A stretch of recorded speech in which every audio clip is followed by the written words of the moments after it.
Shalom. Hello, Shoshana Levy.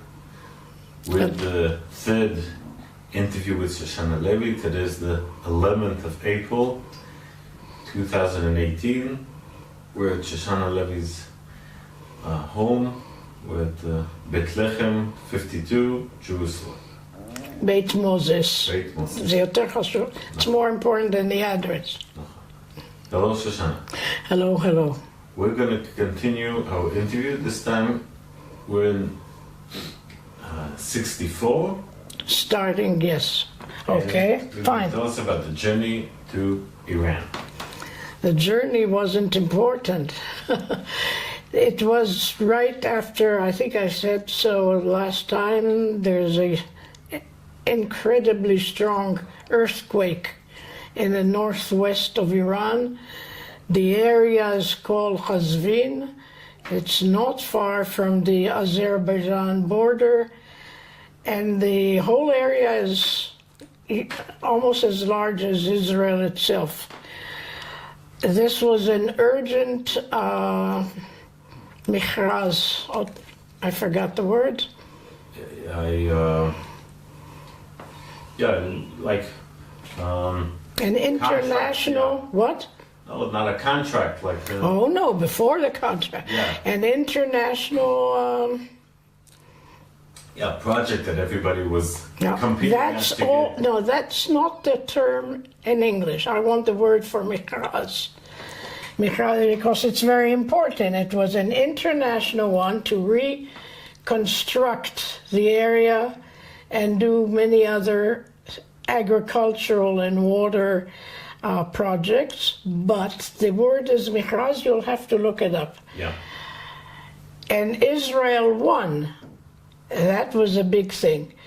And we were asked, my husband and myself, to head, at the beginning it was a small one, a small group of specialists by the Ministry of Agriculture. Dayan was then the minister, and he had studied with my ex-husband Shoshana Levy, and he called him and recommended it. My husband said he'd have to ask me, of course. My daughter was 2 years old, my son was 11, and I also agreed practically immediately because I was very, very curious. And we wanted, both of us, to start something new. The tractor stations company was running, full work and full employment, and we really hoped for something new. And this came just at the right time. The head of the group that headed was Tahal, the water planning for Israel, that the mission came under their jurisdiction. Of course, the Foreign Ministry, the Ministry of Agriculture were involved with all the plans and so on. I was asked by Minister of Education, Paran at the time, when he heard that there was no Israeli school and it was a long way from Tehran, to see if I can start a Hebrew public school. I mean, the first 8 years or whatever the mission would need, because there were quite a few children. We were youngish people, and the experts were all quite young. Also, the Tahal, that's the way it's called in Hebrew, Tichnun Hamayim L'Israel, wanted me to open the Tahal office in Khazvin. So when we got there, It's a long trip at the time via Turkey, and we stayed in Tehran a few days, but in Chazvin, it's a KH. There's no way of saying it otherwise in English. We had two different jobs. My husband, of course, as chief of the mission, was in Tehran, and with it all were the ministries and all the projects were developing. And then the whole idea was not reconstruction of the homes that were destroyed, that the Swedish government won, but to renew the agriculture and teach them new methods at this point in time where it was a good chance to teach the farmers new methods, new growths, new, all, not just methods, but mezonot. New species to grow? You brought them new species that they didn't grow before? Yes, but there's, again, another word. Well, and not certain vegetables, certain... No, you have to look this up, okay. In my opinion. Sorry. These are words I forgot. And to dig water wells. They had very, very few water wells, and I'll be coming back to this. I started I'm shortening it. So how many years were you in Iran? 3.5. 3.5. Now, most of the time your husband was in Tehran. In Tehran. We did not, we only met on weekends because the road to Tehran, which was not a road in that time, it was not paved and not wide, took almost 5 hours each way. And I was with the children and... So please tell us about your project, about building the school for the kids. Can I come to it because there's so much before that? Well, okay, please come to it, but please get to it, and that's our main... Please tell us... The school part was very simple. I got all the books and materials from the Ministry of Education, and I found, I was helped to find a decent building. And decent buildings are always ex-palaces of some governor or whatever. And I turned it into a school. We had into rooms. We had very big rooms, and we equipped it and furnished it. And the celebration was on the 1st of September. We left in July, and with putting up, raising the Israeli flag, I think it was the first time anyone in the north of Iran, or maybe even in the south, ever saw an Israeli flag. They had no idea what Jews are. They're not religious people, and mainly they are not Arabs. Very few people know that they are not Arabs. They are Indo-European. They look that way. They're very broad-minded and decent people.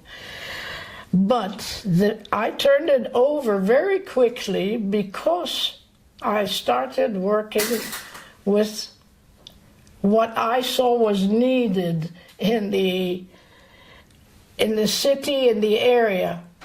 I even turned over most of my administrative work to my Persian secretary, whom we brought from Israel. They were new olim from Iran. and we took them back again because of their language and knowledge of the culture. And the first thing that struck me and was really very serious were the jubes. Jube, J-U-B-E-S, are open, narrow, open canals, streaming water from the Albros Mountains that are almost constantly covered in snow. They lead into the Himalayas. And this water, it's in every place the same thing, slightly larger or narrower. The water flows through the town, even in Tehran. They were wider canals, not a canal, but I would say the size of sewage areas. And people washed their clothes there. They washed their utensils, and they drank from it. That was the only water supply in where I was concerned in Qazvin, and it was appalling. The Israeli became sick immediately with all kinds of stomach ailments. And in my, you can call it chutzpah, I don't think it was, but nor arrogance, I asked the governor. Every place in Tehran had a military governor, and we were very, very friendly. And he told me that that is that they don't even have pipes, because that's the tradition. That's the way things are done. To make a long story short, one day I asked him to take me to the municipality. He said, that's impossible. Women don't go into the municipality, not when it's sitting where all the area chieftains and so are sitting. And I said, that's exactly what I want. And I went in. And I begged them. The shock was great. I asked them, please, please. I taught myself Persian before we left for Iran. Pardon? In Israel? In Israel. I got a very old book of Persian and a dictionary. I did that several times in my lifetime. And so I could manage a simple conversation. And I told them one main thing. Look, we were accepted here because people were very happy to receive us. Very. They knew that we would help them with almost everything, which is exactly what happened. And I told them, since our mission has to do with water, and these Jubes are a danger to children, the mortality was very high among them, please let us help you. And after the main shock of a woman in a dress, of course, not with the chador or anything, I didn't know about it yet. That's not what they wear today. What they wore then was a very simple, big, the women, big piece of lovely material. The loveliness depended on your income. Yes. And yes. And what did you? I just want to finish. Yes. You just covered yourself, not your head, not your face, just a wraparound, that's all. And that's exactly what did happen. It was incredible. I asked my husband and the water experts who came with him too, from kibbutzi, most of the agricultural workers who came with us. My husband chose them, and they were mostly kibbutzi members. And they applied to them, and that worked out. It took several years, but they dug wells in all over the area and laid pipes. I remember the first time that I gave a bath to my daughter, a little fish, live fish, fell through the water. She thought that happens every bath. And that was a lifesaver. People were influenced by this change in the system of water. The whole town, the whole... So I'm asking, how many people... there were several 100,000 in that area. Do you think that... But the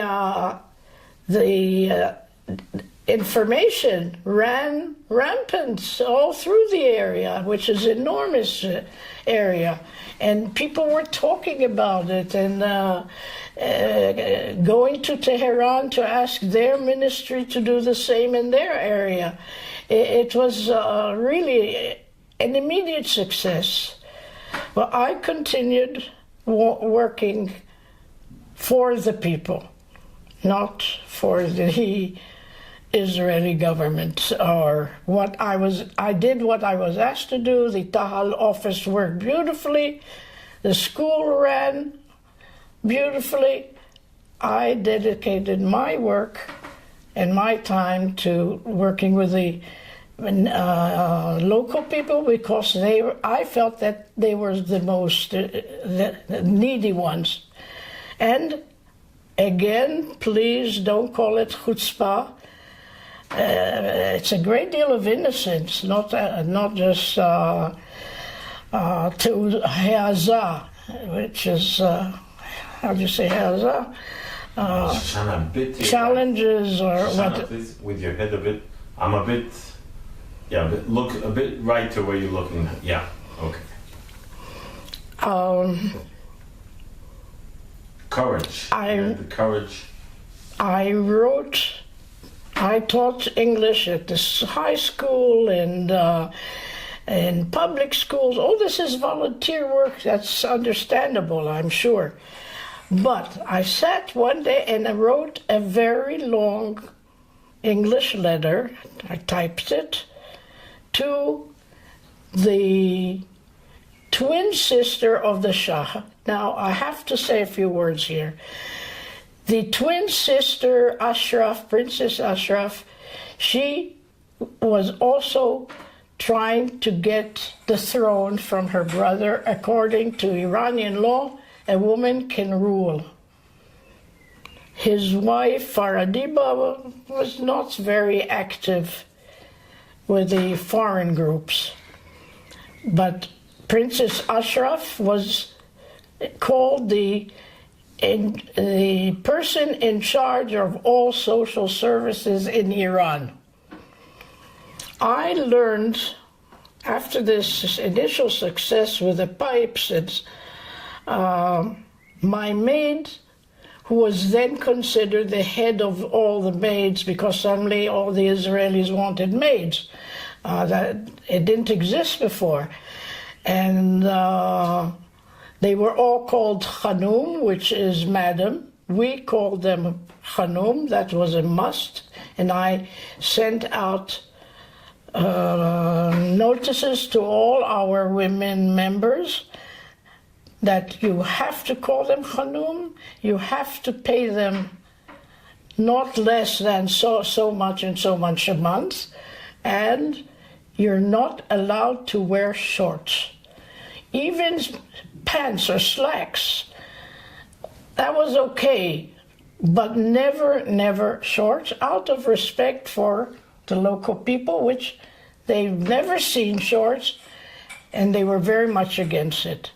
Religion did not play a part in their lives then. They were very Chiloni. Yeah. They had mosques, one in this whole area, and I don't remember ever seeing anyone go in on Friday. There were no muazzins, except you heard it in a very near area. So that's the whole setup. And I wrote her that what I've heard from people who know, local people. Oh, I wrote, I am so-and-so, an American. I was still American, not Israeli, by the way, for traveling reasons and several others. And... but I don't understand. What do you mean you were American and not Israeli? I was American and not an Israeli. I didn't have an Israeli passport yet. Yeah, but you were there in an Israeli delegation. Yes, but it made a big difference. If you, I'll continue and you'll see how it affected it. Oh yeah, but I wonder, I'm an Israeli citizen for many years. Then I was not. I kept on with it wasn't a big issue. And at the time, I was an American citizen, that's all. Okay. This had mainly to do because of my divorce. I don't really want to get into it. And I had protection for my son and so on. There's no need to go into it. Okay. And that the blind children born in villages, and their homes were not homes, they were mud huts, round, bigger or smaller mud huts. If a child was born blind or went blind in his early childhood, they built an extra hole in the back, and that's where the child lived for the rest of his life. He was given food, nothing else, water, a bed, or a mattress. I couldn't believe it. A woman couldn't drive then. I had a driver, and we went out with a different car so I wouldn't be identified, and it was true. Now, I was going blind, as you remember, and I wrote to her that is impossible in such a wonderfully developing country in Iran. Don't forget, this is the height of the Shah's rule, with incredibly good contacts with Israel and America and Europe. With Israel, there was excellent relationships. And I didn't tell my husband about this letter. I also wrote that the way the Israeli army, at the time, I don't know if you remember, but I'm sure you know, that most of the women in the army were teachers. They taught Hebrew to all the immigrants. And since most Iranians were analphabetic, this would be a wonderful way to use the army, the soldiers, the men, and those who don't know how to read and write can also learn. Anyhow, I put down 2-3 main projects. And I mailed it. Princess Ashraf, the area where I knew the palace was, Tehran. It's really more than innocence. It sounds ridiculous today. And you won't believe it. About a month later, I get a phone call. And yes, if this is Rosa, of course I went by Rosa Levy, yes. This is from the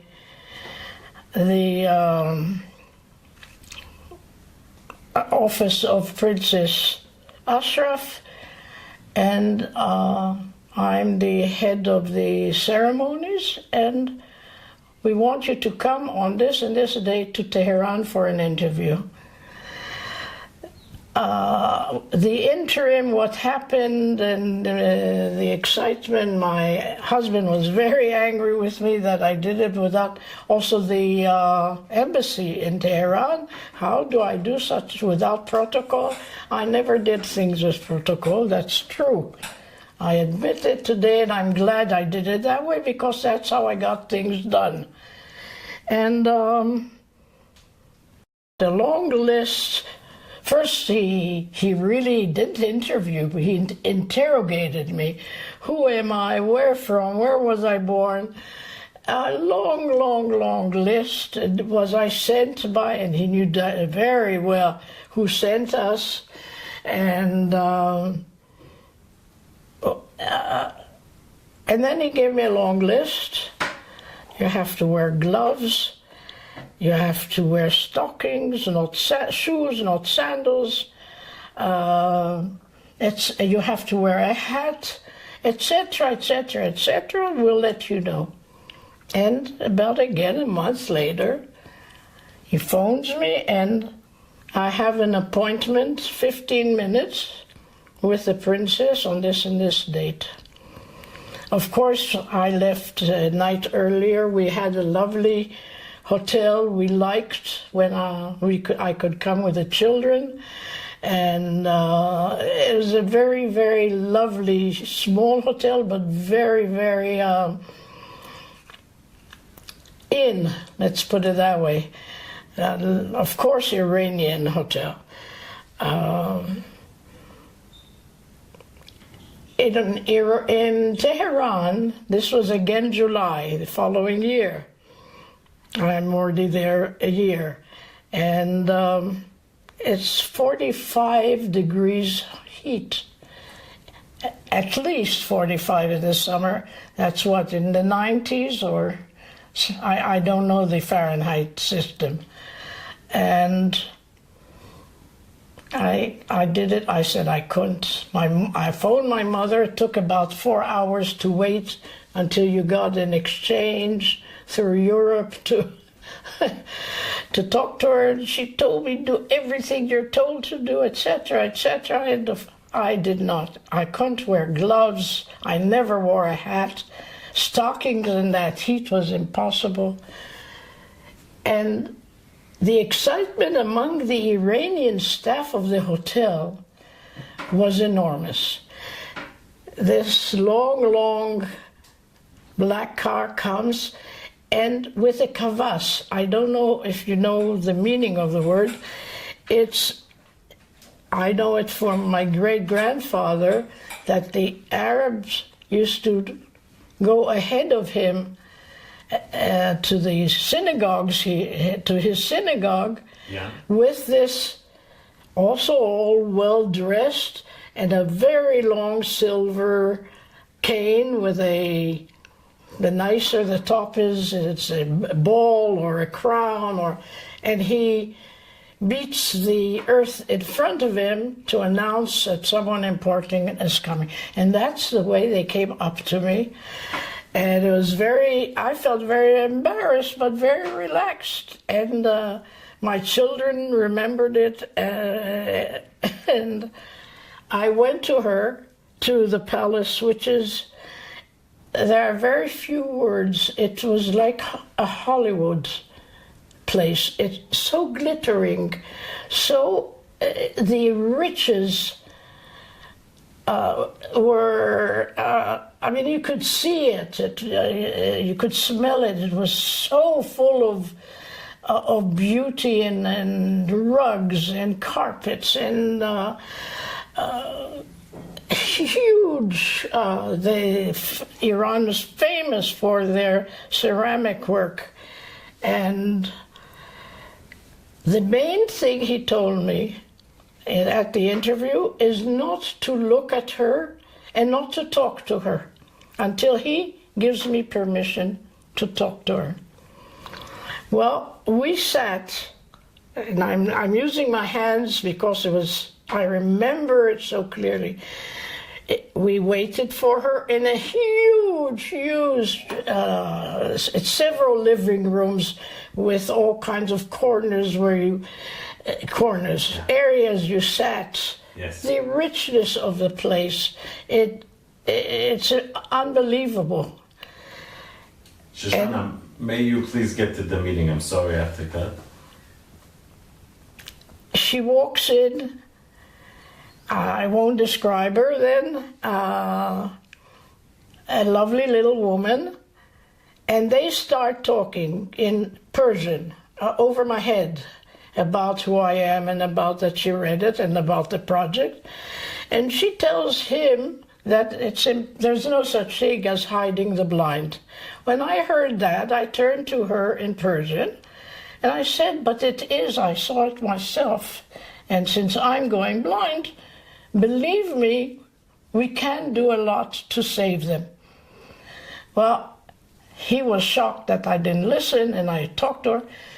The end of the story was, I sat with her without him. She invited me for lunch. I was there with her for over 2 hours. I asked her to invite my husband because it was unseemly that I'd be there, and I knew that everyone would talk about it afterwards without the head of the mission.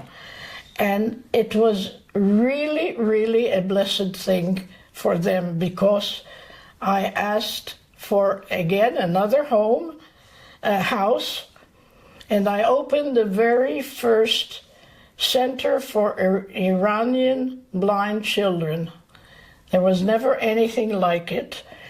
I got money from her, not a budget, just whatever I needed.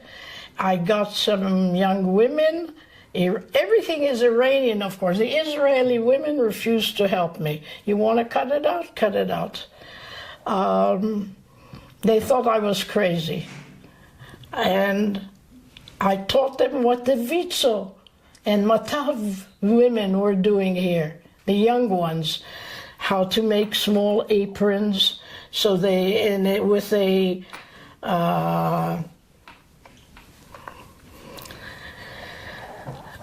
so the children can wear, how to eat not with their hands, how to play. I ordered from Israel balls with bells inside that blind children, everything that has to do with blind children. By the time we were leaving, it was running beautifully, and parents used to come from the villages and kneel on the ground and cry and beg me not to leave, that I'm, etc., all the wonderful compliments. I got the prize from the Shah and also from her. And they came to Kazvin for the UNESCO, the very big UNESCO celebration. That was in 67, I think, yeah. Now, after this... 67, so this is already 3 years after you came. Yeah, this is 67. Okay. I want to ask you a few questions about... did you have contact with the Jewish community? No. I really did not. I didn't have time. And to be honest, it didn't interest me, I'm sorry to say, because I worked constantly. I started a bazaar, something, even though the name is Persian, they didn't know what I meant by, the white elephant bazaars we used to have here to raise funds for the local people. I was so busy. I taught English to the mullah and English to his daughter and wife, and mostly it was cultural talks. Just, where is Israel? What is Israel? Who are the people who go there? Why do people want it? Did these people did they know what Judaism is? Did they know Jews at all? No. Did they? In Iran, look, you have to separate Iran from Tehran. Tehran is a world in itself. It still is. I hear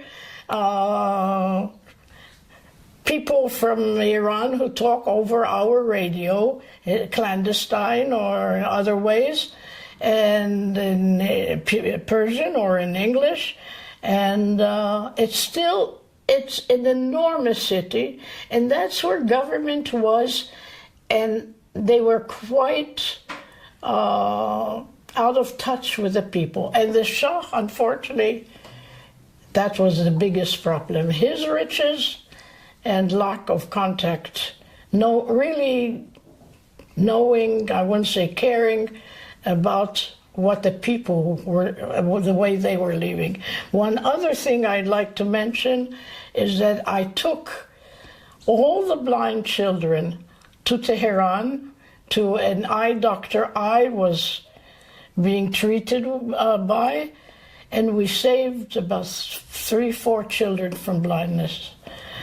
That's why I got the prizes, mainly. Now, when it was time for Gershon to, he was asked, we were asked to go to Africa, and he didn't really care for the jobs that he was offered.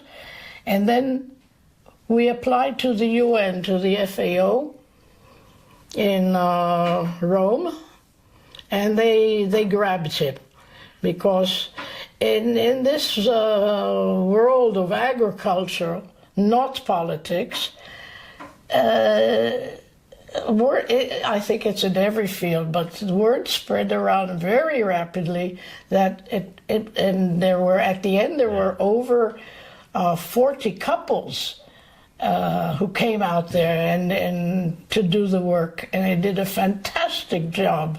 The project continued after we left. Let me, before we continue, I just want to ask, did you ever feel danger being There was no danger then. I never felt danger or fear, I told you. That's one thing I lack. I am fearless. I really am. No, but maybe, I'm saying, did you feel hatred? Did you feel any, people were maybe, behaving a certain way because you were Israeli, because you just not at all, not then, and not until. And that's what I heard from many Iranians whom I met afterwards in Ethiopia or in Rome, that until Khomeini started his mad revolution and toppled the government and ruined Iran. You know what Khomeini did? One of the first things he did when he finally was in Tehran and in charge, he ordered all the Israeli water wells and projects to be destroyed. This is for his people. We didn't build it for ourselves, we built it all for the people. They suddenly had something else I did, that's why I'll connect it. They had dlat, no? Hayerek, dlat. Yeah. 1 second. Yes. What? Yes. Please continue. Enormous. That was practically the only vegetable that... pumpkins. I said pumpkin. Yeah, okay. Squash in England. Pumpkins. But huge. And very tasty ones. They didn't know what to do with them except in abgush, which is meat soup. They put slices, that was the vegetable. That and onions. I'm not talking about Tehran, I'm not talking about the South. Everything is different this is an enormous country. And you had they went to waste because that was, and I asked the Minister of Agriculture, with whom we were all friendly with most of the ministers, for the first time in Iranian history, no thanks to the embassy, we had all the ministers involved with us and the governors and the heads of ceremonies. I invited them officially, to our palace. It was a palace, an ex-palace in Khazvin, and it was a cocktail party for our Day of Independence. never, I was invited to all the events in the embassy in Tehran. Nothing was like it.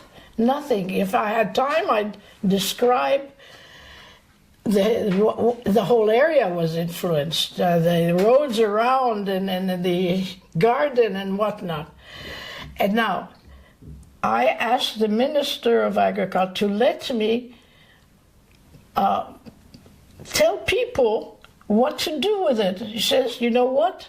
Dictate it in Persian. Someone will write it down. And I'll send soldiers to villages with loudspeakers, yeah, to tell people how to cook pumpkins.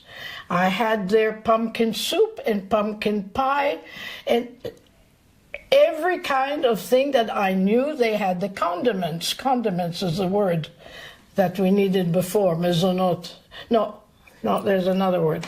Anyhow, and that was a big hit. So people in the villages already heard about this woman who's doing this, this, and this.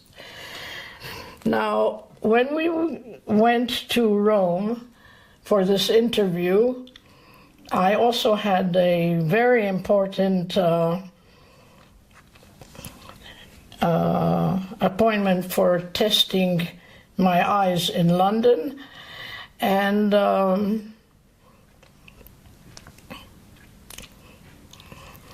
he was grabbed, and any country he wanted, etc., etc.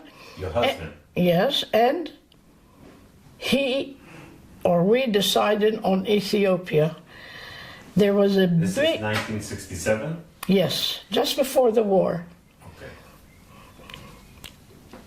And we left. We were in Tehran before for my son's bar mitzvah.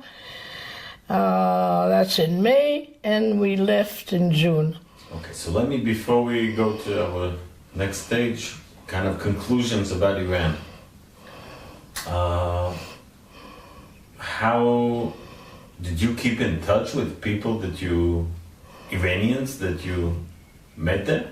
Yes, I kept in touch by mail for some time, and then the flow of life, you're working, and I worked even harder in Ethiopia. It's a different mentality and different culture, different needs.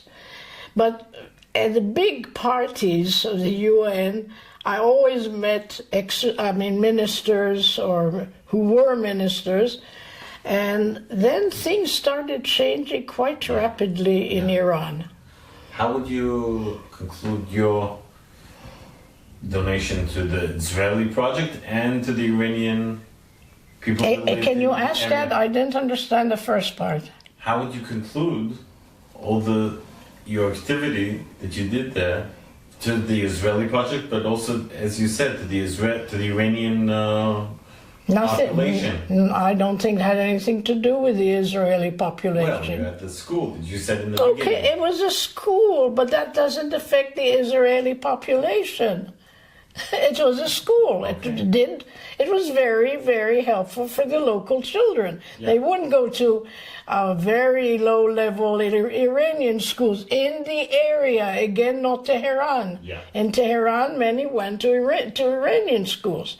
But in the area, this was a wonderful solution. And okay, so, Shoshana, so in general, I can say that you were connected to entering new species.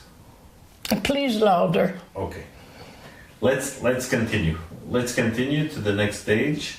I think you can. I certainly feel, and I know my husband, who's been dead a long time, felt that we did a great job in Iran. More than great, for the people, as Israelis. And your connection with the sister of the Shah, how would you... She was killed, and her son, who was going to be the next Shah, was killed in Paris after the revolution. Yeah. Yes, I had a letter from her in Ethiopia. I wrote her, and then they were murdered. Last question. Did you have any, do you know about any other important Israeli activity that was done this time in Iran, you know, that wasn't your activity, but maybe through your husband, or other things that you know of, maybe that you can tell us? No, not really. Okay. It didn't interest me either. Okay. I knew many people. I knew Medzini. I knew the... Look, we had many visitors in Iran.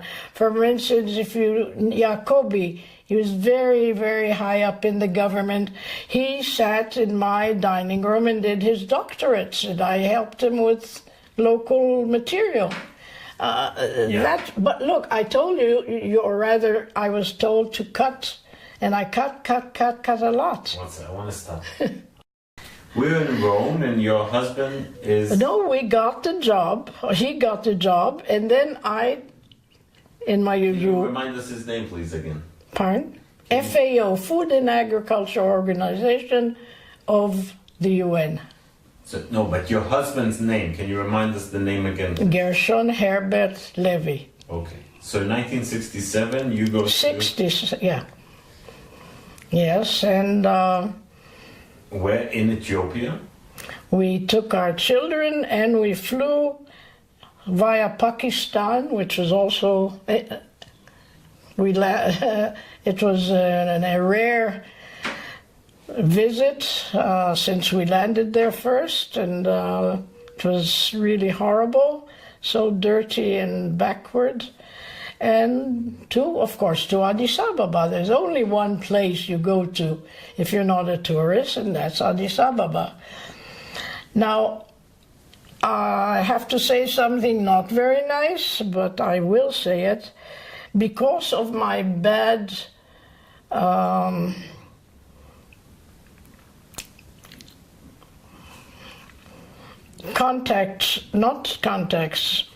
things that happened with the Israeli women of the mission. They never wanted to help me in anything that had to do with the local people, and all the work... We're talking about Iran or about... Iran, yes. Yeah. I said because of my bad...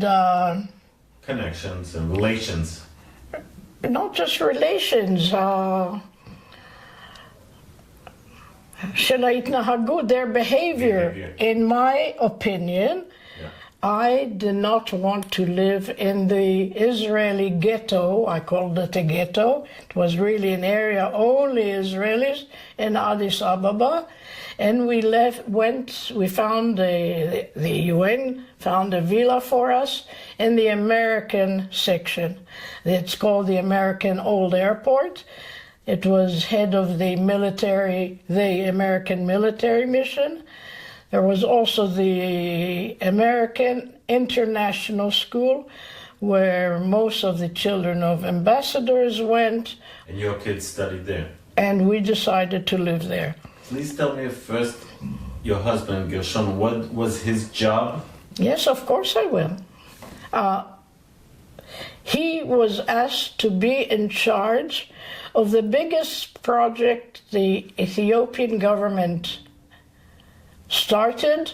That's building the Awash Valley Authority, not the authority, the aqueduct. The only big river coming from the north to the south in Ethiopia, it's West Ethiopia, is Awash, and the water was being wasted. Most of that area from the center to the south is desert, with tribes even they don't know about. I've had friends who went now to Ethiopia just as tourists, and they met tribesmen and their villages that are not even registered in the government papers. There's so many of them, and this is a very big project. And it was we worked on it. And what was the job of Gershon in this project, please? It's surveying. Again, he brought several Israeli specialists with. He Yes, he recruited, yes, with very good pay. Israelis, also several who were with us in the Hazvin project and were very successful, about 3 or 4 of them. And for them it was a salvation because they'd come back to Israel after a, very satisfying and monetarily also successful. And they came with us to Ethiopia. What did Gershon do in the project, please? I said he brought specialists from Israel. Yeah. He had free hand with the hiring of the staff. There had to be engineers, water specialists, surveying the areas because they wanted the water to help finally turn into farmland and agricultural growth. And but the main thing was the engineering part, how to build this. Is it an aqueduct? Secher. No, It's not an aqueduct. No. It's the. 1 second. 1 second. Secher. So? But to build the dam and canals that will lead into fields and start also the agricultural side of it, because he was both water and agricultural specialist. So you would say he was quite high up in the manager, levels of this project? I asked the question again. Was he one of the important managers of this project? He was the chief. He was the head of it. The head of the whole project? Yes. Wow, so that's very high up. Very high up. I agree. How many people? I don't know. I don't remember. But are we talking about? We're talking about. Look, let me. Many people. No, yeah, many. All local, except for the experts. They were not UN experts. They were Israeli experts. Now, I have to make it clear, we were already separated, already in Iran as well, but no one knew about it. We kept on working together. Weekends we lived together because the children didn't know anything. No one knew anything. And that's why I can't say a great deal more about his job, but it was very high up. By this, you have a boy and a girl at this time. Pardon? You have a boy and a girl. Yes, right? yes. How old are the kids? Then she was 4 and he was 13. Okay. That's why we stayed in Tehran for another month to celebrate his, because it was a very big affair, his bar mitzvah. And I said that already. Yeah. Now, I lived in Addis Ababa with the children. I had a driver. Again, women were not driving. If you were anybody, you had a driver and a car. The children went to the American school. I brought all the material from Jerusalem in Hebrew so that they would be at the same time that they would study with me the Hebrew and Israeli material, especially for my son. The girl was in preschool or kindergarten. Did they speak Persian? Pardon? Did they know Persian? My Persian in Iran? Did the kids know Persian? Did they study Persian? My son did in Iran. In Ethiopia, they spoke Amharic. We're already in Ethiopia. I know. I'm asking if... Yes, my son spoke. My son spoke Ethiopian like me. He was very good in languages. And he was at the age also that he spoke, and he had also Ethiopian friends, which are the other, thanks to me, which the other Israelis did not. I'm talking about Iran. The same story went on in Ethiopia. Now, when we were in Rome for the interview, I asked I brought my curriculum vitae and what I did in Iran, and they immediately asked me if I'd be willing to be in charge of social services. I told them that's too grand a title, but I'll be delighted to work and do whatever is needed, again, for the local people. And again, I found very, very important needs. One of the main one was that prostitution was rampant and everyone looked the other way. The government, the King Haile Selassie, and the religious hierarchy. That was something almost acceptable. Now, when there were children or when there were babies and young children, they neglected them. There was a very, very huge mercato, a market place in Iran, in Addis Ababa, at the top, it's 7 mountains. That's and they used to just leave them there.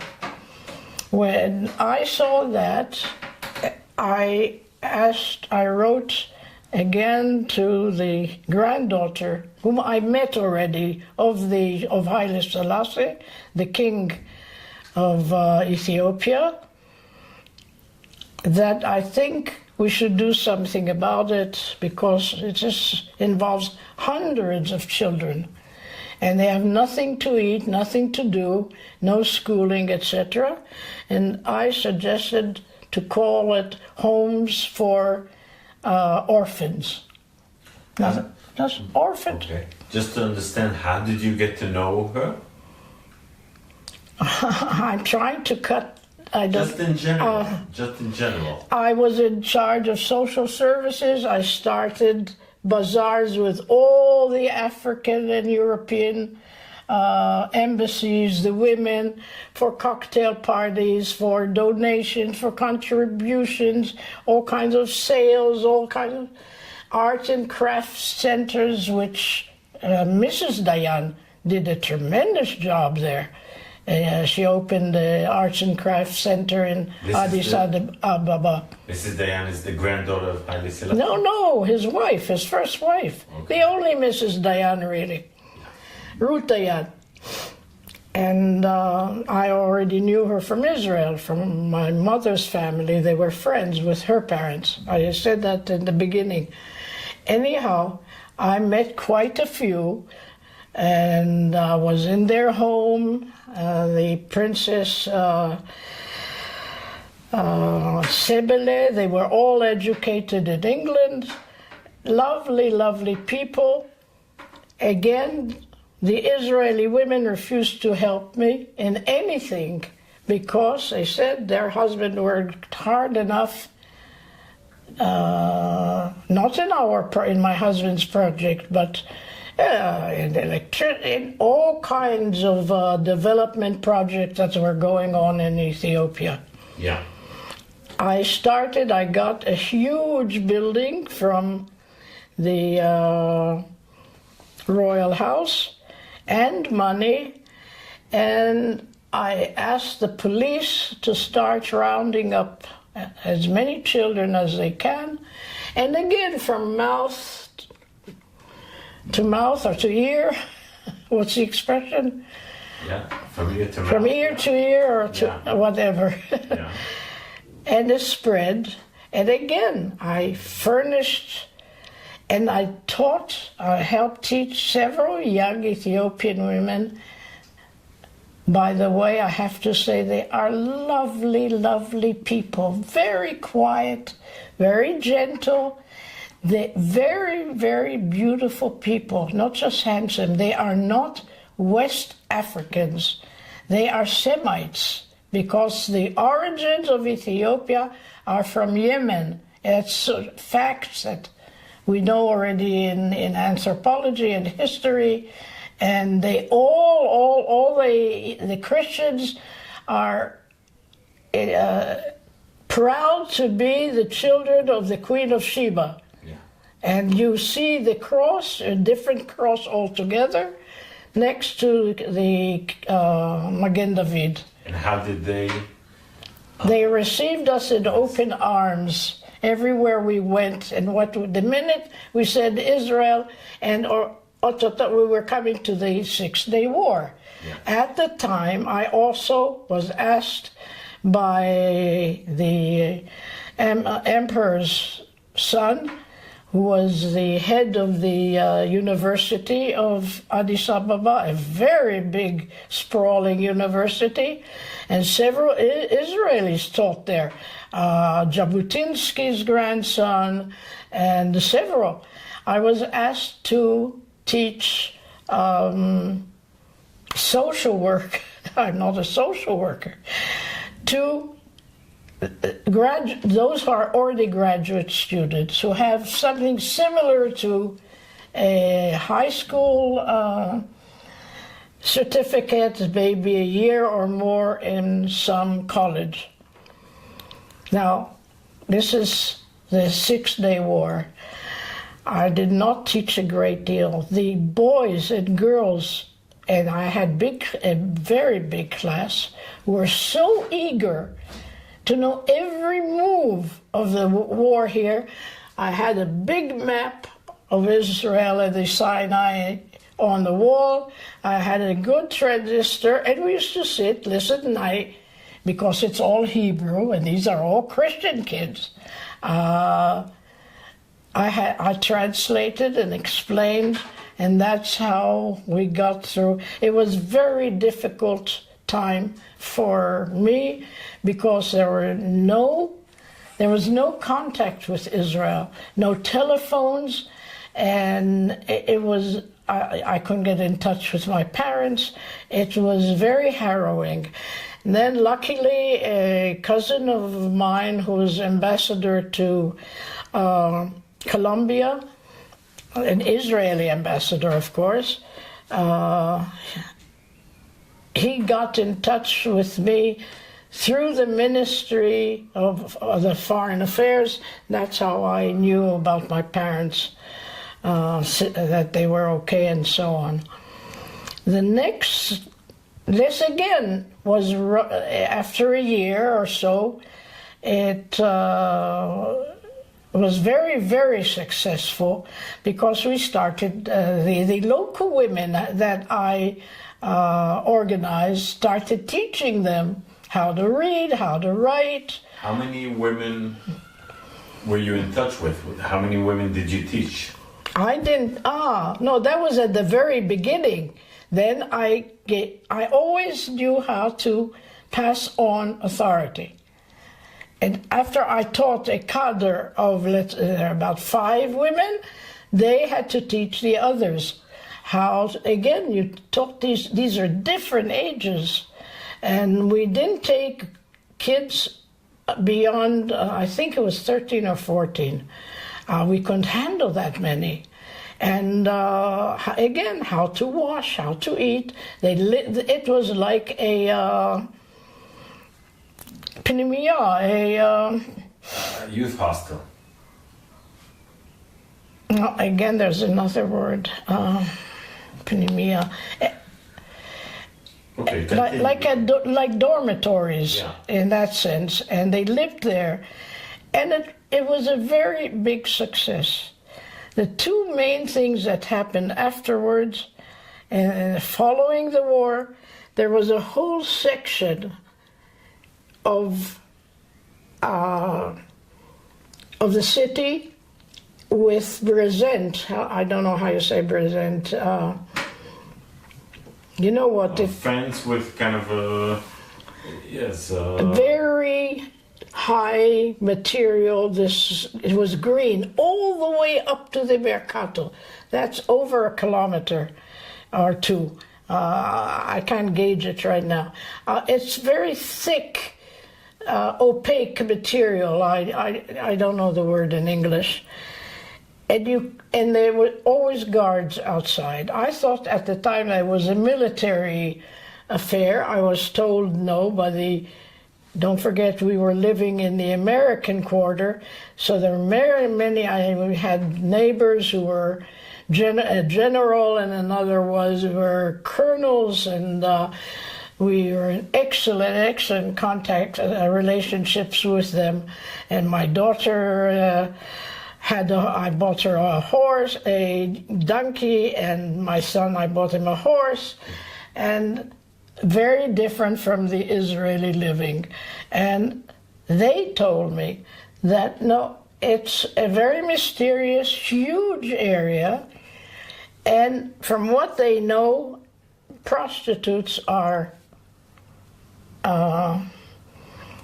enclosed there. Okay. I asked, and I was also warned to stop asking so many questions, because we had many friends among the Ethiopian ministers, especially my husband had Minister of Economics and Finance and so on, and they all came to our home and so on. And I remember by mail I was threatened that it will harm my husband's work if I keep asking questions. And I asked, there was a wonderful doctor, American military doctor, and I told him that I don't think it's just prostitutes. I think it's a very, very dangerous area. Would he be willing to come with me with medication? And I also took books and copybooks and writing and drawing material. I had a very strong feeling that it was something else. And he agreed. And we went. The guards let us in because of him in the military jeep. And it was appalling. We're young, old, sick, hungry, hundreds of people, hundreds. There were no housing, only tents. And I wrote about it in the local English newspaper. He was fired. He was sent back to the States. I was really warned heavily, but I just heard from these friends of mine who went to visit. I didn't understand. What did you discover? What was it? It was a center for all the homeless, mostly of Addis Ababa, and that's thousands and thousands. And they were not allowed to exit? And they were not allowed to exit. None of the Europeans were allowed to go in and see what was behind all these covered fences. Yes. But it did start changing because they started sending truckloads of food, etc. And I heard now, just last month, they came back from the trips to Addis Ababa, that the whole place has been raised and they're high-rise buildings. So yeah. I'm very happy. One other thing that how much time do I have on? Please continue. What? Yes? Good. Yes. Two things. The police, when I was still working with of course, I did that until the end, with the orphan home, brought to me a blind child. He had no eyes at all. The rats ate them.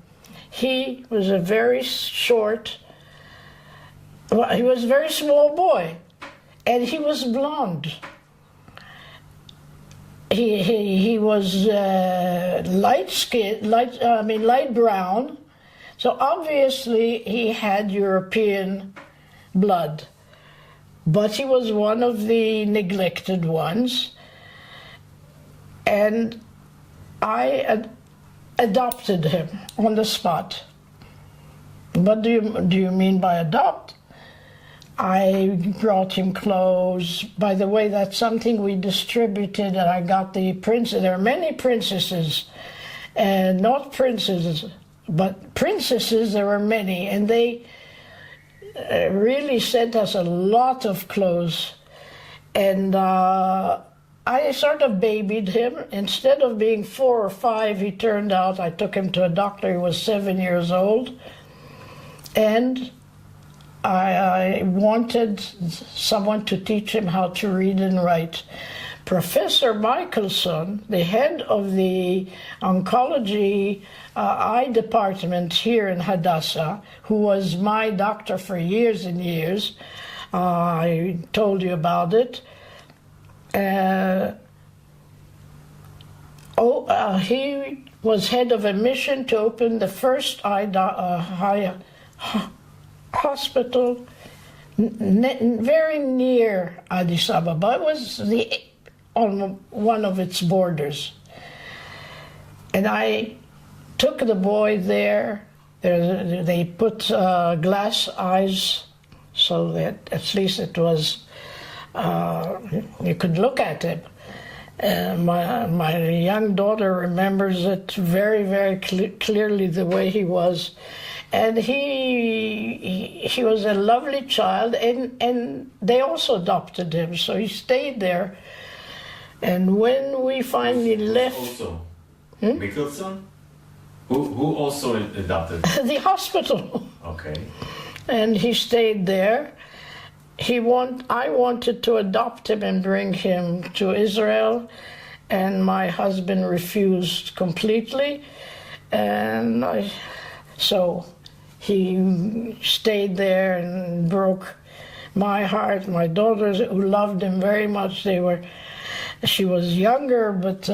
He slept in your house? He lived in your house? No, he lived in the orphanage. Okay. And because my husband wouldn't let me bring him to Israel, I placed him in the hospital. They loved him and they took him.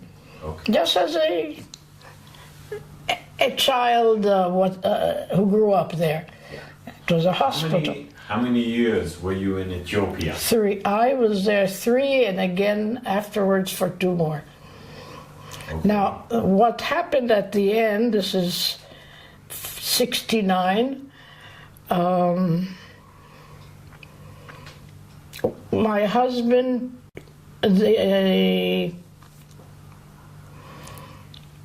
wanted to show Ben David, I don't remember his first name, our ambassador in Ethiopia. He wanted to show him the Awash Valley development, and they flew out there. It is very far from Addis Ababa. Now, this is the end of 68, I think. And they were supposed to be there several days, and I heard from them when they were planning to return, and total silence. And this wasn't pleasant at all. Not just not pleasant, it was very frightening, because not a word. The government sent out missions and troops, and nothing, not even remnants, nothing. And they scoured the countryside and the villages. By luck, after over 2 weeks, a plane from Saudi crossed. That's how you travel from the Arab countries to Ethiopia. Said they saw a plane wreck. It was a long story, very difficult, sent out planes there.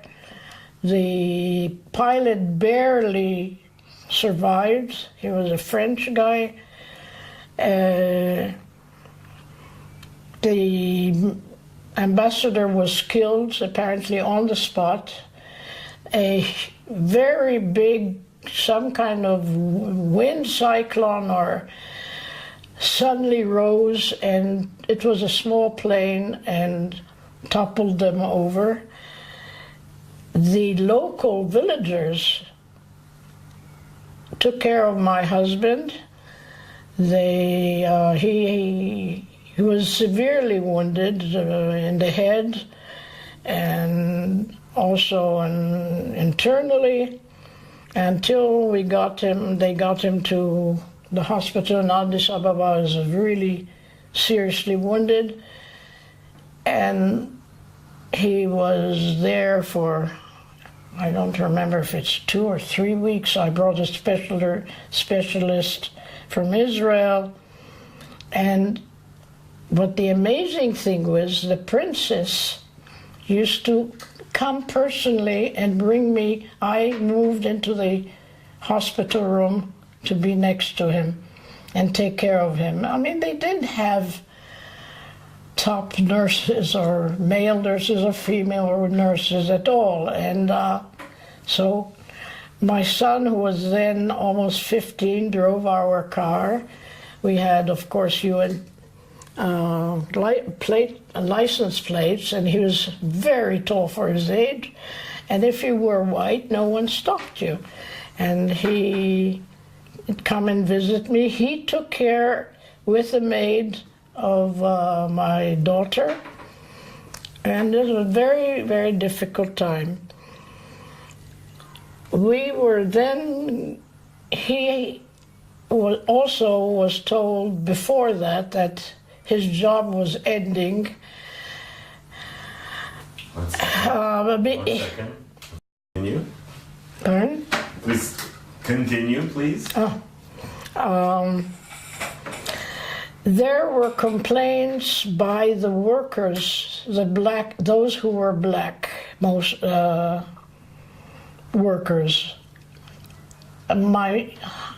He did not have a good relation with people under him. It wasn't a question of color.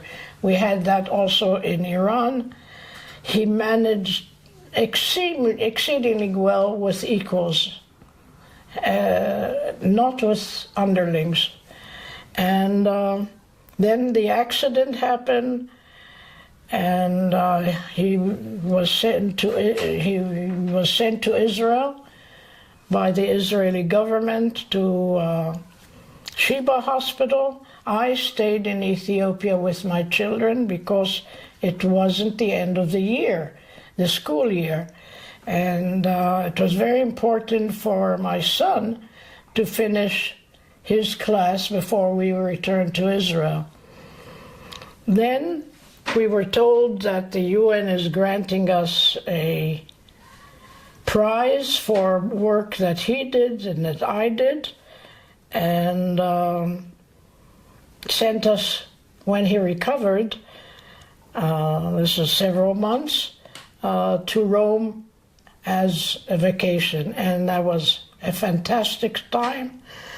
Okay, Shoshana, I want to continue. I want to go to the third stage, the most important stage in your life.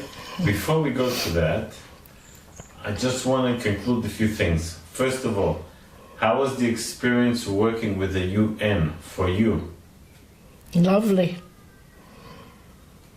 I had friends, first of all, not from the UN, because my contact with them was more... No, but I'm asking in the more... That's... Not the people who were not in the UN. How was the... My contact was especially with the wives of ambassadors from all over Africa. I was highly respected.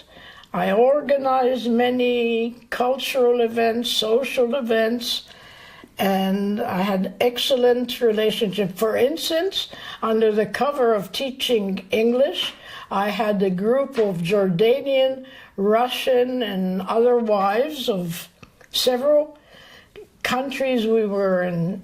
Israel was not in touch with, come to my home, and I tell them about the war and about Israel and Zionism and so on, and much as I could. And what would you say, how was Israel, thought of in these days of post-1967 war? How all these people looked at Israel? They were very highly, it's more than admiration, it was hysteria. But at the same time, and I'm talking about 68, 9, the revolution started inside Ethiopia with Haile Waldo Mariam, who afterwards toppled the emperor. Again, for the same excuses, riches and not enough care for the people. He was a communist. Yeah. But I'm asking more about these ambassadors and the people in the UN that you worked with. Excellent, both of us had excellent relations. We were invited endlessly, and I invited others endlessly. So you felt Israel was accepted very honorably by everyone? Very much so. Again, as I told you before, I did not have contact with the Israeli embassy or the women because they refused to work with help. Okay. In what year did you come back to Israel? After I came back with the children in 69, mainly because my father died in Jerusalem and I was needed, and because my son had to go into high school, the last 2 years of high school. He was only 16, barely, and skipped class. He had excellent education in the American International School. So I came alone, and we were finally separated, and my husband was sent on through the UN to Ghana. We were very good friends, but it was not a marriage, that's all. I came back, and our home was rented in Ashkelon to UN people, and so it took about over a year and a half to get my home back, and we lived in Jerusalem. My son went to the gymnasia like I did, and so did my daughter. She was already 6, 7 years old. Yeah. And what do you do these days? What do you work in? This whole year of 70 was one eye operation after the other. I did not work. I got my income from the Tahal, which I still belong to, and it's part of Gershon's income through the UN, and that's how we lived. But it was one trial after the other. It was a terribly difficult year. This is the year you lost your eyesight? No, it was almost nil, but I had very thick glasses and thicker enlarging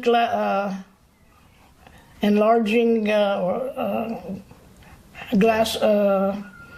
Yes, magnifying glasses, and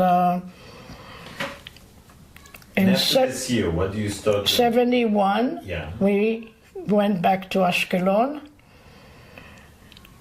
And 1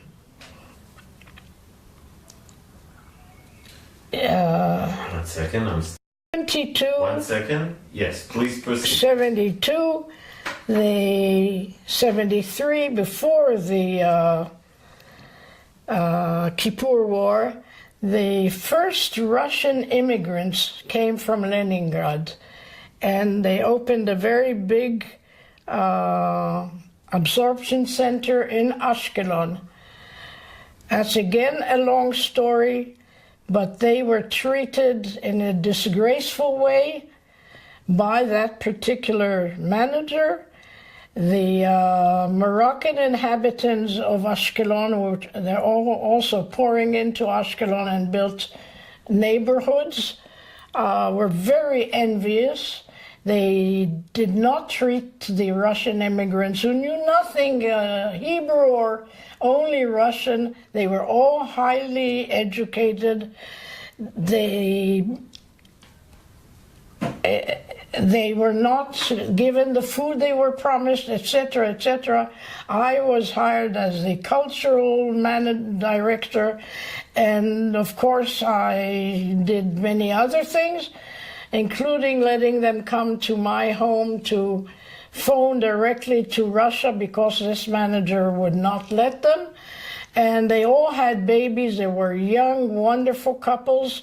And after a long battle, I also contacted my uncles in Washington who were head of the UJA, and they came here and he was fired, this manager, and then things improved a great deal after that. I had, my son was inducted in 73, before he was even 18, because of the Kippur War. I remember that he was accepted into the Sayeret Shel Golani, which is a very high, it's like the Golani Commando unit, a very special elite unit. And they were all fighters. He was already almost 2 meters tall, very, very strong and healthy. And I knew nothing, like all mothers then, nothing about his service practically. This is after the war? 73. I'm asking, after or before the war? I don't understand. He was just inducted in 73. Yeah, but the war in 71. No, 71. Okay. 73 was supposed to leave, and he was told to stay. Was seriously wounded, a long time hospitalized. But in 76, when my daughter had to go into high school, I was told by the principal that their standards are not as high as she could afford to achieve.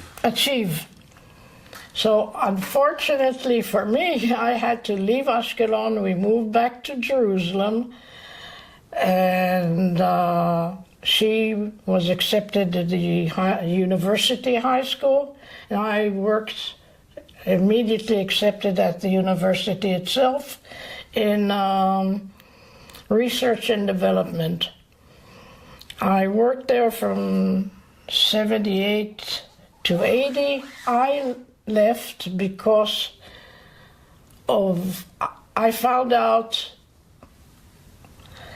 financial discrepancies, to put it nicely, and I started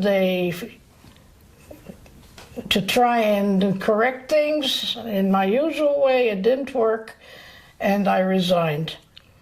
I went from one job to another for several months, high grade, true, but nothing was satisfying until I was told by my uncle, who was still the head of the Sephardi community in Israel, that there's a woman called Recha Freyer who started after the World War. She brought children from Germany to Israel, all in an awfully long, circuitous way to Israel. And she had a battle with Henrietta Sold, who is really the head of the Youth Aliyah. And of course, Henrietta Sold was a real director. And Recha Fryer started a small group in Jerusalem called המפעל להכשרה חקלאית לילדי ישראל. An organization for the agricultural development of Israeli children. These are only these were Jerusalem orphans, mostly either Yemenite children, Oriental children, and she sent them to kibbutzim for rehabilitation and not just education, but to live there and grow up there. And my uncle told me that I should talk to her because she has big ideas, but she's too old to implement them. I met her not far from here in the German colony, where I ended up living after several different places in Jerusalem. And we hit it off at... Pardon? Okay, please continue. I met Recha Fryer, and we hit it off immediately. She was a very tiny, emaciated almost woman. And she said that she wants to turn this little organization, didn't have much money, got some money from the Ministry of Education, into an independent, she didn't say independent, into homes for children. Now you take that over and do it, which is exactly what I did. Since I was given a free hand, and then there was another the director general from the Ministry of Education, and that's where politics start coming in. I refused to touch that, and we started building homes for children. Now these are not pnimiyot. These are not boarding schools, exactly. We built them with a stance, with a almost concept. An accepted concept and plan. If we wanted to build, we didn't have here in Jerusalem, but let's say in always in agricultural areas, near Pardes Chana, there's Givat Ada. There were the minimum of 3 homes, and you could have 5. And the children, our children, were sent to live with the parents that we hired. They had to be, we scanned them exceedingly. Shoshana, some things are not clear to me. Pardon? First, I want to understand a few things. After you and Recha Fryer got along, you basically were appointed as what? What was your job? It was, I was director of public relations. In what? What was the name of the... I changed the name and I made us an independent Amutah. What do you call Amutah in English? Non-profitable organization. Exactly. And I cut out the agricultural word. I called it the organization for the development, educational development of Israeli children. Okay, and please explain. And it exists till now. I just had a wine raising. לבריאות. תודה. What year are we talking about? What year did I you start? started in 80. Okay. And I worked until 96. Okay. No. Now, I want to just understand. In the beginning, in 1980, what was the mission? What were the targets of the organization? What was? What were the targets? What was the That's mission? what I told you. To build homes for children who had to be removed by law, Yes, from their homes, or not orphanages. This wasn't. Homes that were danger for the kids. That they weren't safe. What? Did the state decided by the social workers? No, this is not the state. The social workers or the courts. Mostly the courts. Yes. Okay. Now, there were several hundred already, children. Today, there are over 1,100 in 10 homes throughout the country. At the beginning, we only kept the children from the age of 6 to 14. But one second. When you came into job, were there any homes like these? Yes, but there were two, they ran more like, what did you call boarding it? School. Boarding school. Boarding homes, not boarding schools. Yeah. And what I did was change the whole format, because the children lived in each home, separate unit. It was always 2-3 rooms with a kitchen and a dining corner. At the beginning, we even had a central dining room, and we stopped that. But they went to normal neighborhood schools. No schools at the home itself. This was run.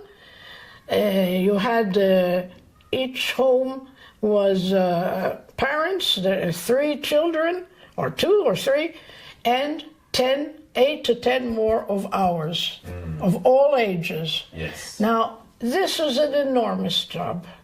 We got the Israel Prize. Recha Fryer did you'd have to check it. And 82 or 3, because she passed away, I see, in 84. Was it 84? Yes. I thought it was later even. But before we get to the prize, No, that's nothing. I want to understand. I have one more point to make. So, you say you had 10 homes like these in 1980? No, no. It took time to build them and get the qualified staff and our staff, not just local staff, but we finally had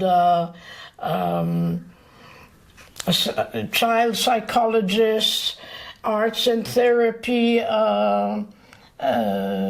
instructors. I made my niece make Aliyah from Philadelphia and worked in Carmiel, which is a children's village that I helped build. There are 20 families, over 200 children. I took the President Navon and Ophira Navon, and several times I took presidents out there, and there were big write-ups and so on. It was a tremendous success, but it took time and battles, and I went to the States and to Canada. I got a fortune from the Canadian Jewish whiskey guy. You have to look it up, I forgot the name. $100,000. I set up also, before that, a whole field of contacts. There are several books on public relations, which was something that kind of fundraising, and how to get tax deduction from the states and from. it was like starting from all kinds of things that did not exist. And by the time I left in '96, it was really fantastic. I wanted to leave earlier. They would not let me. I was already 67 or 8, and but it was a fantastic job. We had fantastic contacts with the neighborhoods where the children lived.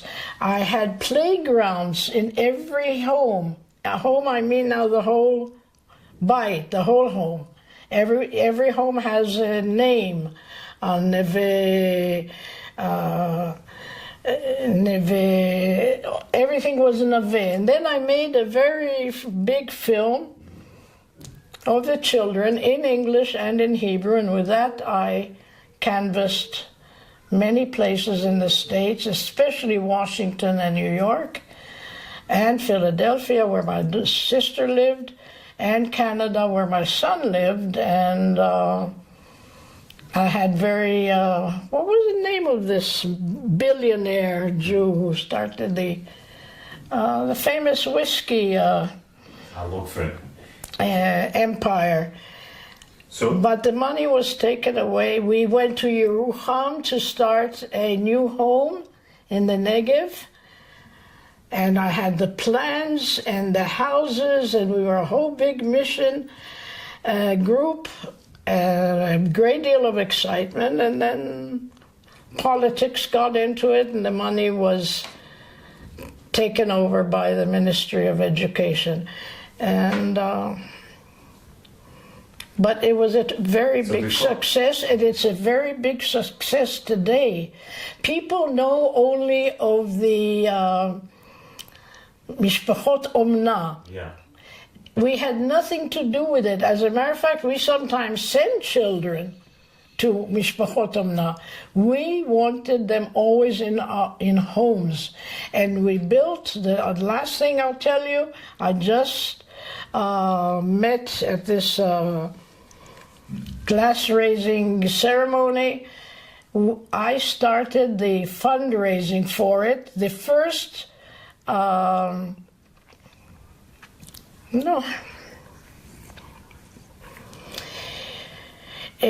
Horfish, Horfish is Druze. Druze. Yeah. As a matter of fact, the Druze citizen didn't want a home. What, we're going to send our children to homes out of the house? Impossible. And I raised the money from Dutch Christian centers and schools and churches. It was a tremendous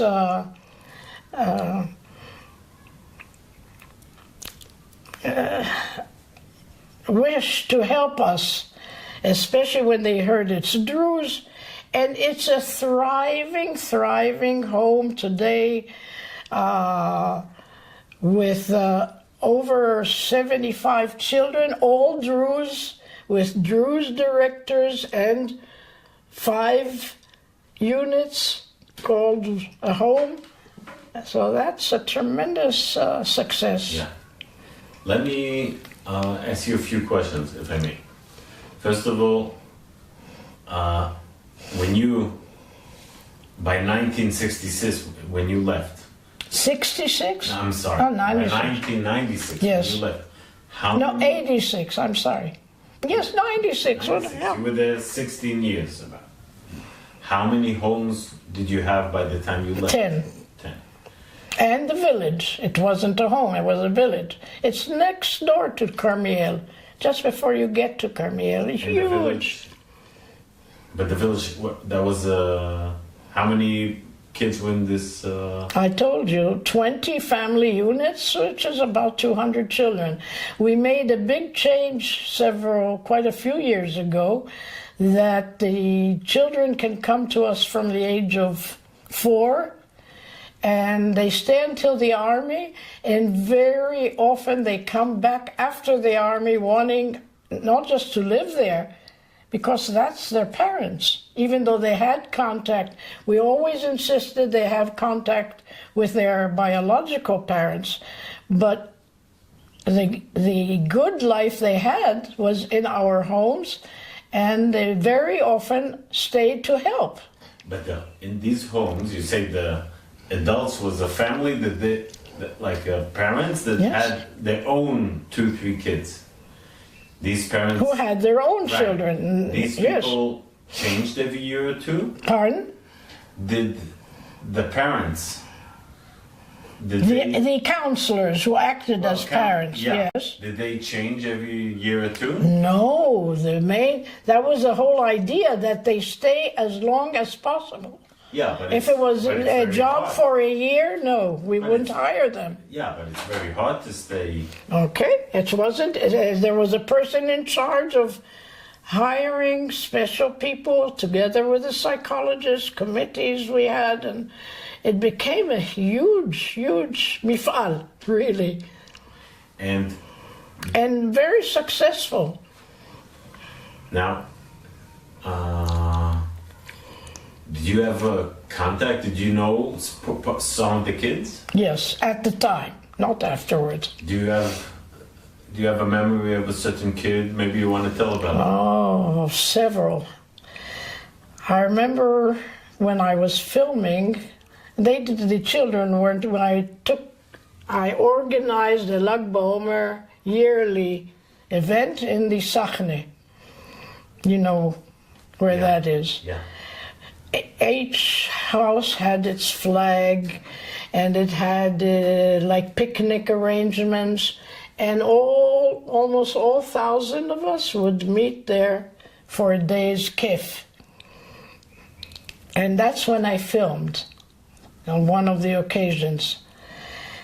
And there was a girl of about 12, and I knew all the homes, and I knew the counselors and so on. And she was swimming, and I asked her to come out, and her whole arm was burnt. You could see it. And although it was already a long healing process, which she went through, and I asked her how come she was burnt. And she said, oh, my mother always, when she ironed, she used to burn me with the iron. And her voice was so flat and so run-of-the-mill that you'd think that it wasn't much of an event. Yeah. Then there was a boy, he came from Russia, came alone, was sent alone, blonde, beautiful boy. And he also told a harrowing story and he wasn't more than 8. Beautiful child, absolutely beautiful. And he knew nothing about Judaism and so on, and they, of course, taught everything according to because they went to the usual schools, to the ordinary schools, like every other child. And he told a harrowing story I filmed him too, and yeah. So, if you take into account 16 years and 20 homes, so... It's not 20 homes, it's 10 homes. There are 20 homes in the village, but 10 homes all over the country. So in one village you had 20 homes? Yes, and in other... Take Nes Ziona. Wait a minute, I'll make it very clear. Nes Ziona, very big... Yeah.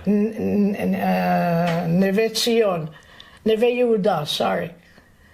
There were 5 family units. So that meant about 50 children, our children. And I took all the wives of ambassadors in Israel the head of whom was the American... The American ambassador? The wives, all the wives from all the embassies came with me. Oh, they came with the cars, and it was an event, and they contributed. I started animal therapy corners, Pinot Chai, where there was a donkey or a rabbit.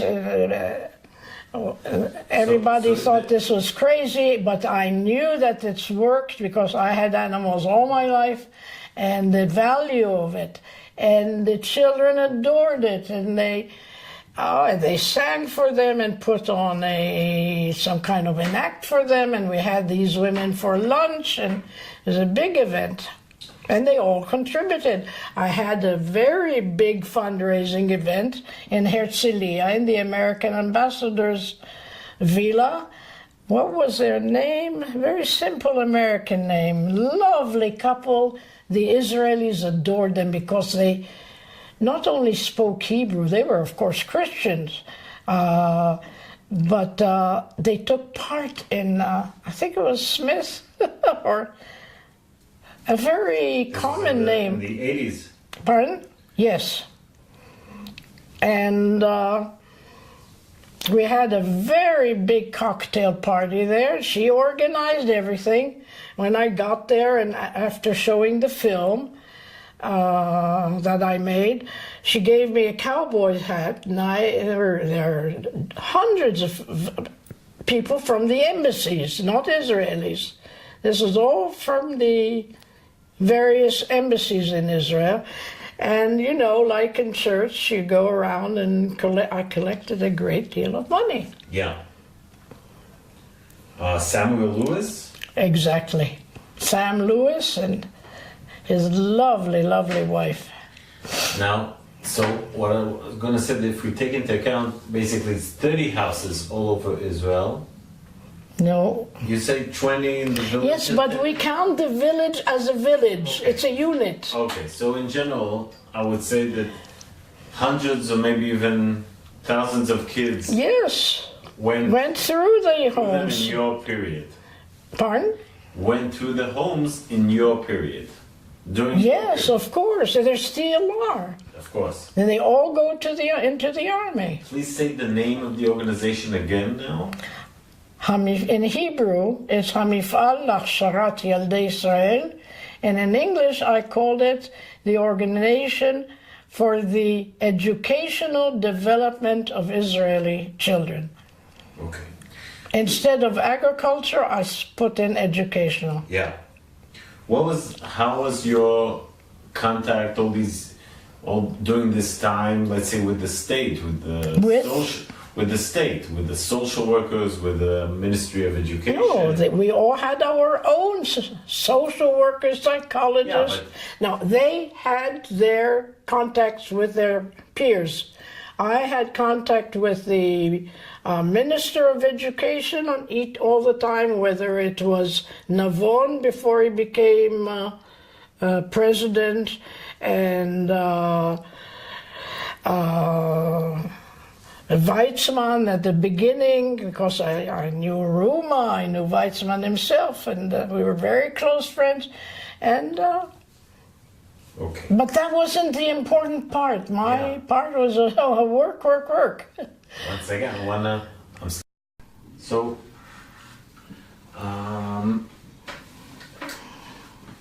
you had these 16 years. One second, I have something. One second, okay. So we say you worked for 17 years. How do you look back to this time that you... I think that each project, Iran, Ethiopia... No, I'm talking... I know, but I'm doing it my way. Yeah. And of course, what I call my organization, my children, I still do it. when I talk about the mifal. It gives me a lot of satisfaction, or the tractor stations especially, because I know that I did something worthwhile for the country. And even though everybody seems to be more excited about the maps that I stole, I almost disregarded. I'm glad that it helped. They were found, and then only 2 years ago, and apparently they really were valuable to the military. It doesn't mean anything to me. One second. What? Second. Oh, Now, sorry. Please now.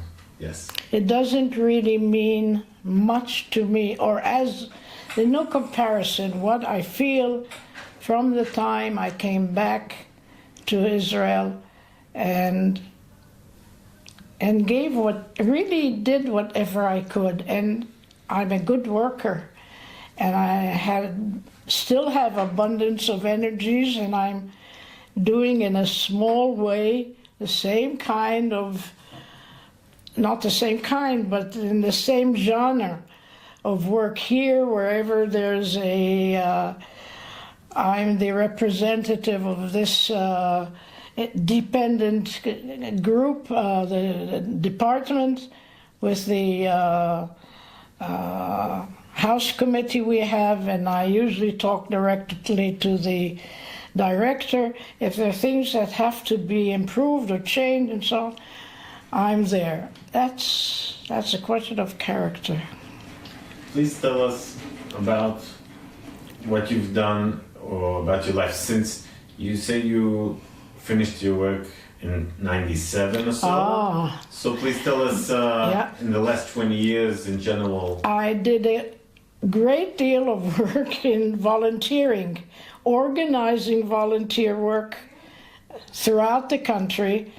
It was a group I organized with Mr. Hecht from Haifa, the wealthy Hecht guy who helped the backing, and we organized groups, how to volunteer, what it means. I told you that already about organizing Iran in Jerusalem, and I think I did. And the organization, how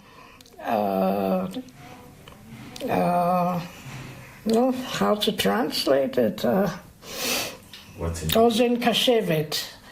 For people with heavy... No, people with personal problems. Okay. Like psychological... Exactly, and they could phone in, and without giving their name, and we did not give our names.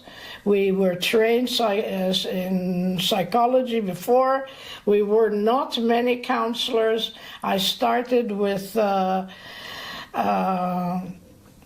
another woman, the whole organization, then it spread to the Haredim. I broke the rules as usual, and not only gave my name, I invited quite several cases that were very serious. One was a Haredi girl who she thought she had terrible sexual problems. She was a kid, and that she could not speak to anyone at home, and I invited her over. And then there was a soldier that his mother told me he says he's going to commit suicide and would not talk to anyone, and I begged her to let me talk to him, and I saved him. I have the medal here for the Outstanding Volunteer of the Year in Jerusalem. I don't remember the year. It was under Olmert. It was a big affair. And do you see it? On the library, there's the medal, and there was a... So you volunteered, and I remember one thing, maybe that... But 1 second, I want to understand.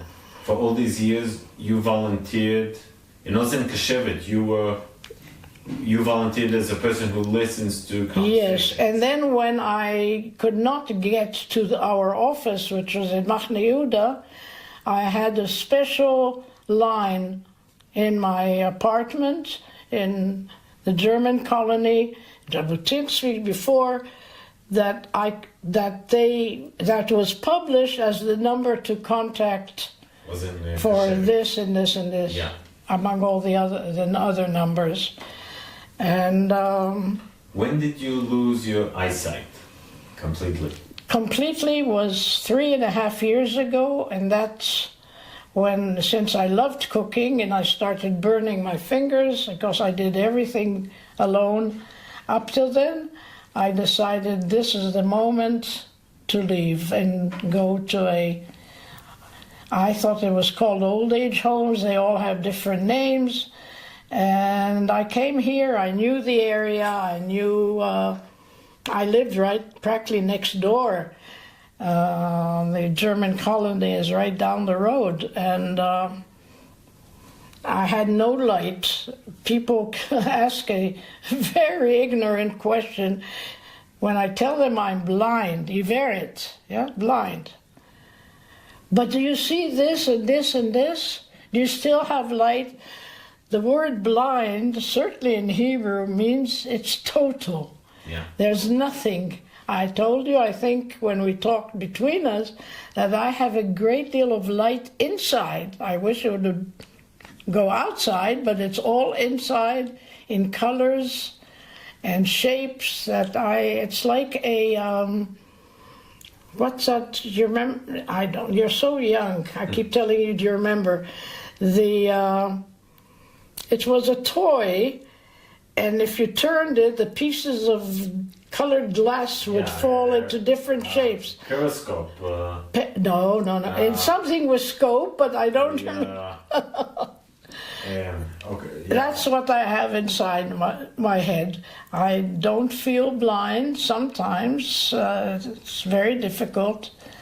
I need a melava. It's not companion. We don't have a word in English for it.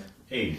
It's an aid, but an aid can be in a million different fields. Melava, it means something specific that accompanies you physically, usually. Anyhow, to go to the pool here, I'm a good swimmer. They have a very miserable little pool here, but I love swimming. I swam all my life. I'd go before work at 6 o'clock and swim. Yeah. Please tell us in a few words about your family. I have a lovely family. I'm talking about my immediate family. My son died 1.5 years ago from sudden brain cancer. He was something special in Toronto. He was known in Canada because he also did a great deal of work for children once he became very wealthy from his work. He had startup companies that he built. He was a really very brilliant boy. And most of his financial gains he put into funds for all kinds of youths and children who were needy in different ways. And in Canada? Or in Canada, yeah. He also built schools. Also in Israel or in Canada? No. He felt that the others were helping Israel. Can you please remind us his name? Yes, Shoshana Levy, and it's still Eitan and pronounced Eitan. Some say Eytan, but it's Eitan. He built school, sent money to build school in Nicaragua and Colombia.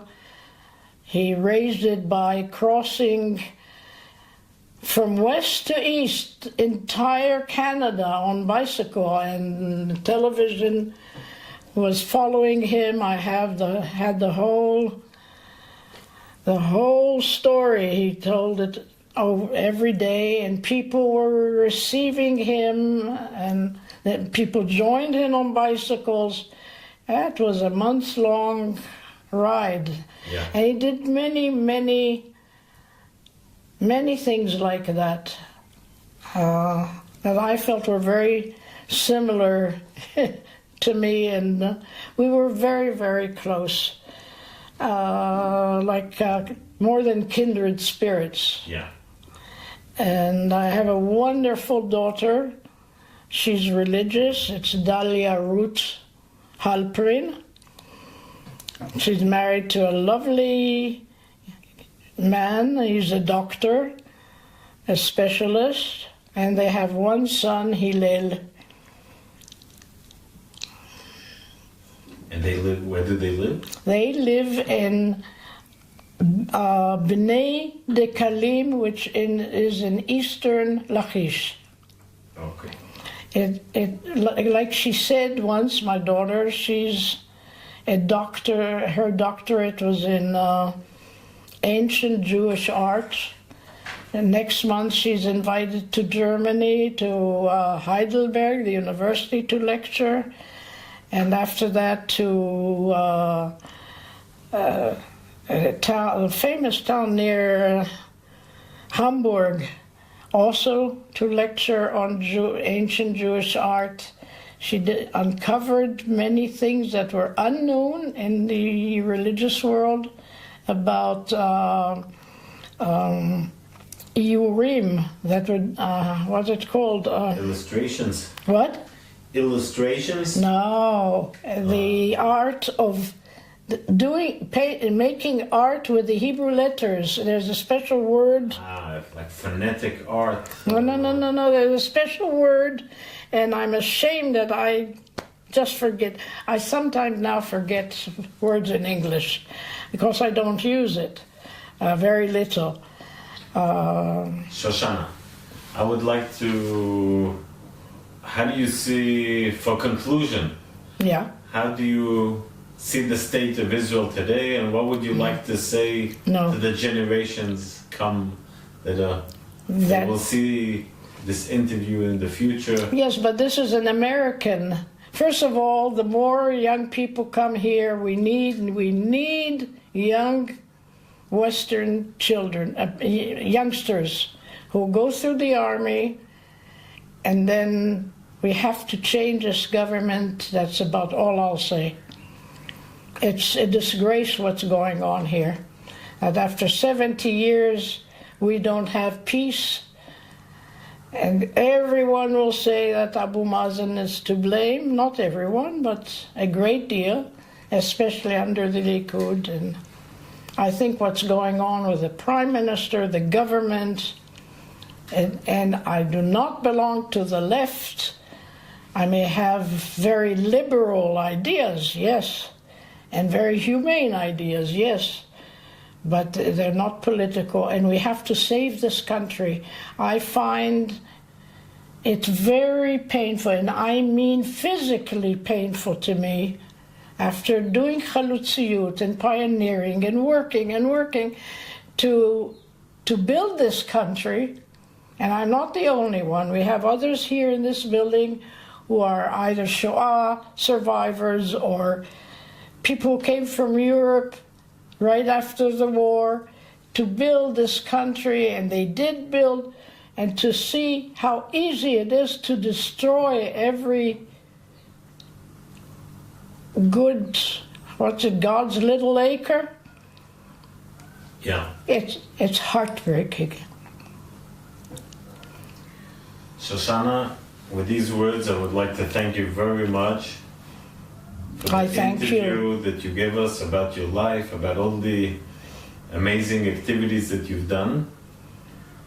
Thank you. A lot of health, and thank you very much. Thank you.